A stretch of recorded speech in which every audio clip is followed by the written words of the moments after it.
नमस्कार दोस्तों, बहुत बहुत स्वागत करता हूं आप लोगों का अपने चैनल वैकेंसी पॉइंट पर। दोस्तों, जैसा कि आपको पता होगा कि यूपी बीएड का रिजल्ट आ चुका है और अब जल्द ही शुरू हो जाएगी इसकी काउंसलिंग। तो सबसे पहले मैं आपको बता देता हूं सर्वे के बारे में कि जिस सर्वे से ये बात पता चली है कि कौन से कॉलेज बेहतर हैं, प्राइवेट या गवर्नमेंट। और वहीं सबसे पहले उसके पहले भी ये बात आपको जानना बेहद ज़रूरी है कि ऐसे बहुत सारे स्टूडेंट हैं जो गवर्नमेंट कॉलेज की रैंक लेकर आए फिर भी लेकिन वो एडमिशन नहीं करवाएंगे।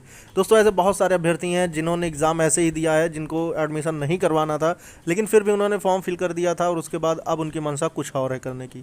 तो दोस्तों, आपको इसके तहत ही एक बात और बता दें कि जिस तरह से बहुत सारे अभ्यर्थियों के मन में बहुत सारे डाउट चल रहे हैं कि सर मुझे कौन सा कॉलेज मिलेगा, मैं कौन से कॉलेज को टिक करूं, या जितनी भी क्वेरीज हैं आपको उन सारे पे आज मैं डिस्कस करूंगा। और अगर उसके अलावा भी आपके मन में कोई सवाल रह जाता है तो आप उसको मुझे कमेंट बॉक्स में पूछ सकते हैं। सबसे पहले तो आप भी ये बात बता दीजिए कि क्या आप इस बार ही बीएड में एडमिशन लेंगे या नहीं। अब उसके बाद दोस्तों शुरू करते हैं इस वीडियो को। और उसके बाद वहीं आपको बता दें कि अगर वीडियो आपको पसंद आए तो लाइक और शेयर करे बगैर जाइएगा मत, और वहीं मेरे चैनल सब्सक्राइब कर लेना, क्योंकि ऐसी बहुत सारी इंपॉर्टेंट न्यूज़ आपको मैं ला के देता रहता हूँ। अब उसके बाद सबसे पहले बात कर लेते हैं कि टोटल एडमिशन इस बार अगर पूरे एडमिशन होते हैं तो 2,25,000 एडमिशन किए जाएंगे इस बार यूपी बीएड में।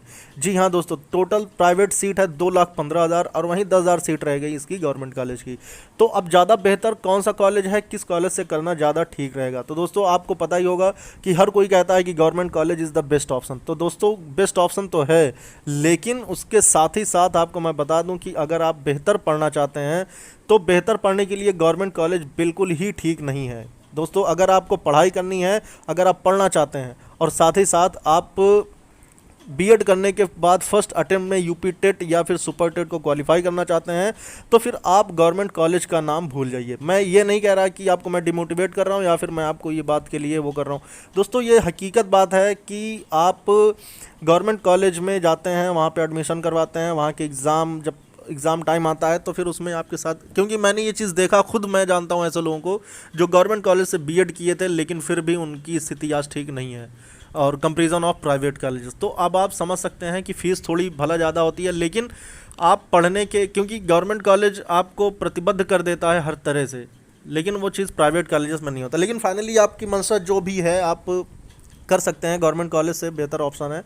लेकिन जहाँ तक मेरी राय है और जहाँ तक ये सर्वे है उस चीज़ के बारे में मैं आपको बता रहा हूँ। उसके बाद वहीं बात कर लेते हैं नई शिक्षा नीति का। तो दोस्तों, नई शिक्षा नीति के तहत इस बार फीस में बड़ी कंसेशन की गई है और साथ ही साथ सीटों में बढ़ोतरी भी की गई है। और उसके बाद इसमें बहुत सारी राहत है। हो सकता है कि अगला बीएड का जो सत्र आएगा वो उसमें इनके ड्यूरेशन को बढ़ा दिया जाए और साथ ही साथ फीस भी बढ़ेगी और उसके बाद कुछ और परिवर्तन किए जा सकते हैं। तो इस बार बीएड को बहुत ही ज़्यादा आसान बना दिया गया है। तो जो अभ्यर्थी इस बार एंट्रेंस दिया है, अगर उसका एडमिशन होना पॉसिबल है तो वो हर तरह से बीएड कर ले, क्योंकि इसके बाद उसे ऐसा मौका नहीं दिया जाएगा। उसके साथ ही साथ मैं आपको एक बात और बता दूं कि अगर आप गवर्नमेंट कॉलेज या प्राइवेट कॉलेज वाला ऑप्शन तो मैंने आपको क्लियर कर दिया है, आपका जिधर भी मन करे उधर आप एडमिशन ले सकते हैं अगर आप एलिजिबल हैं गवर्नमेंट कॉलेज के लिए और अगर आप इंटरेस्टेड भी हैं, और साथ ही साथ आप क्लास अटेंड कर सकते हैं। क्लासेस तो अटेंड करने का एक मसला और है कि क्लासेस तो नाम की होती हैं, लेकिन फाइनली आपके ऊपर डिपेंड है। आप भी पता कर सकते हैं, पूछ सकते हैं, देख सकते हैं, और कॉलेज में एडमिशन लेने से पहले उस कॉलेज का के बारे में सारी जानकारी आप ले लेना, उसके बाद ही एडमिशन। उसके साथ ही साथ कुछ अभ्यर्थी कह रहे थे सर स्कॉलरशिप का लेकर कुछ बताएं कि स्कॉलरशिप क्या जनरल अभ्यर्थियों को मिलता है। तो दोस्तों, सामान्य अभ्यर्थियों जो सामान्य कैटेगरी से बिलोंग करते हैं उनके लिए भी स्कॉलरशिप है। और फाइनली इस बार तो 2019 से ईडब्ल्यूएस का प्रावधान भी लागू कर दिया गया है। तो ईडब्ल्यूएस वालों को ज़्यादा चांसेस हैं स्कॉलरशिप मिलने के। तो आप अगर जनरल से बिलोंग करते हैं और अगर आप ईडब्ल्यूएस कैटेगरी में आते हैं तो आप इसका सर्टिफिकेट बनवाकर इसके थ्रू अगर अप्लाई करते हैं तो इसमें चांसेस आपके बढ़ जाते हैं। उसके साथ ही साथ आपको बता दें कि 2 साल की ड्यूरेशन में आपको फर्स्ट ईयर की फ़ीस पे करनी होगी 45,000 और सेकंड ईयर की फ़ीस होगी 25,000। और उसके साथ ही साथ बता दें काउंसलिंग की डेट जो है वो जल्द ही घोषित की जाएगी। जैसा कि थर्ड ईयर वालों का, ग्रेजुएशन के थर्ड ईयर वालों का रिजल्ट आते ही काउंसलिंग शुरू कर दी जाएगी। दोस्तों, अगर आपकी कोई भी क्यूरी हो तो आप मुझसे कमेंट बॉक्स में पूछ सकते हैं। इस वीडियो में इतना ही। जय हिंद, जय भारत।